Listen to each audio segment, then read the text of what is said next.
அருவி வானொலி ஜெர்மனி. இன்றைய காலை கதம்பத்தில் அடுத்து வாழைக்கு வருகிறது படித்ததில் பிடித்தது. குரலும் பொருளும் அதிகாரம் ஊழ் என்னும் தலைப்பிலே பேச வருகின்றார் தக்கோலத்திலிருந்து முனைவர் பேராசிரியர் பட்டிமன்ற பேச்சாளர் என் எல்லாதன் ஐயா அவர்கள். வாருங்கள் ஐயா. தமிழே அமுதே வருவாய் நிறைவாய் தருவாய். உலகெங்கும் உள்ள தமிழ் உறவுகளுக்கும் ஜெர்மனி தமிழருவி வானொலிக்கும் நேயர்களுக்கும் திரு நைனை விஜயன் அவர்களுக்கும் திருமதி சசிகலா நைனை விஜயன் அவர்களுக்கும் என் வணக்கம். வணக்கம். குரலும் பொருளும் அதிகாரம் 38 ஊழ் எனும் தலைப்பில் திருவள்ளுவரை தொழுது என்னுள் பதிந்தவர்களை உங்களோடு பகிர்ந்து கொள்கிறேன். தக்கோலம் என் ஜலநாதன், உத்திரமேரூர், தமிழ்நாடு. திருக்குறளில் சொல்லாதது எதுவும் இல்லை.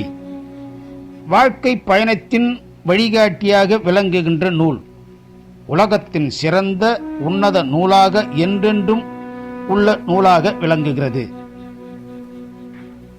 நாள்தோறும் படிக்க படிக்க மனதிற்கு பயிற்சி மட்டுமன்று நம்மை பக்குவம் படுத்தும் திருக்குறள். திருக்குறளை தினமும் படிப்போம். அறத்துப்பால் அதிகாரம் 38 ஊழ்.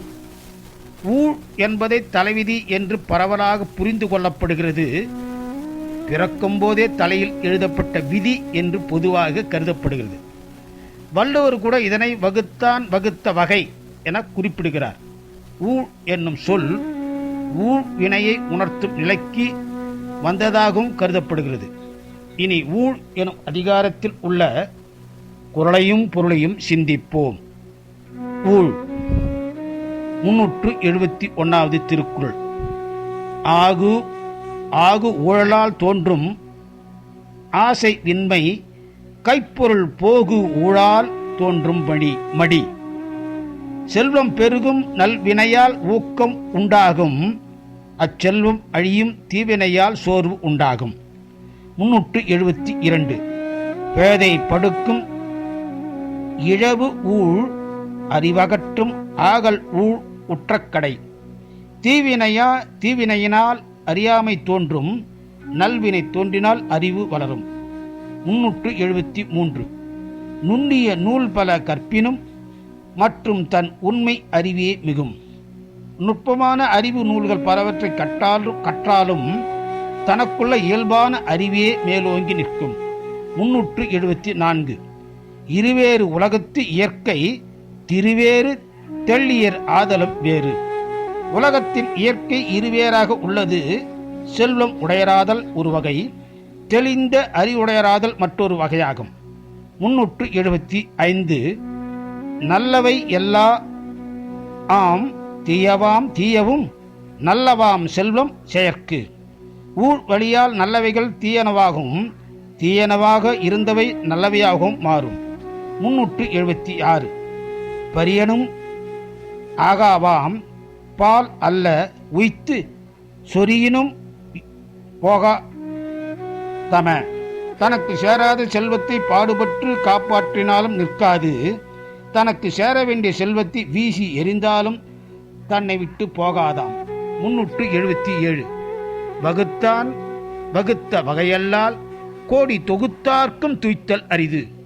கோடிக்கணக்கான செல்வத்தை முயன்று தேடி வைத்தாலும் நல்லூழ் இல்லையானால் அச்செல்வத்தை அனுபவிக்க முடியாது. 378 துறப்பார்மன் துப்புர வில்லார், உறற்பால ஊட்டா கழியும் எனின். வரவேண்டிய துன்பங்கள் தோன்றி வருத்தாமல் நீங்குமானால் பொருளின்றி வருந்தும் வறியவர்கள் துறவை மேற்கொள்வர். 379 நன்று ஆம்கால் நல்லவா காண்பவர், அன்று ஆம்கால் அல்லற்படுவது எவன். நன்மை நேருங்கால் நல்லவையாக கொண்டு நலம் கொண்டவர்கள் துன்பம் வருங்காலத்தில் அதை ஏற்காமல் அதை நீங்க வேண்டி வருந்துவது ஏனோ. 380வது திருக்குறள். ஊழின் பெருவெளி யாவுல மற்றொன்று, சூழினும் தான் முந்துரும். ஊழை விட வலிமை உடையது வேறு எதுவும் இல்லை. அதை மேற்கொள்ள வேண்டி என்ன முயன்றாலும் ஊழே வென்று முற்படும். இனி வாய்ப்பு கிடைக்கும் போதெல்லாம் குறளையும் பொருளையும் சிந்திப்போம். வாய்ப்பளித்த ஜெர்மனி தமிழறி வானொலிக்கு நன்றி, வணக்கம். தக்கோலம் என் ஜலநாதன், உத்திரமேரூர், தமிழ்நாடு சங்கத் தமிழ் இலக்கிய பூங்கா. நேயர்கள் இதுவரை கேட்டது குறளும் பொருளும் அதிகாரம் 38 ஊழ் எனும் தலைப்பில் சொற்பொழிவாற்றியவர் தக்கோலத்திலிருந்து என் எல்லாதன் ஐயா அவர்கள். நன்றிகள் ஐயா. மீண்டும் மீண்டும் இணைந்து சிறப்பியுங்கள். நன்றி, வணக்கம். நேயர்கள் கேட்டுக்கொண்டிருப்பது காலை கதம்பம். இது தமிழருவி வானொலி, ஜெர்மனி.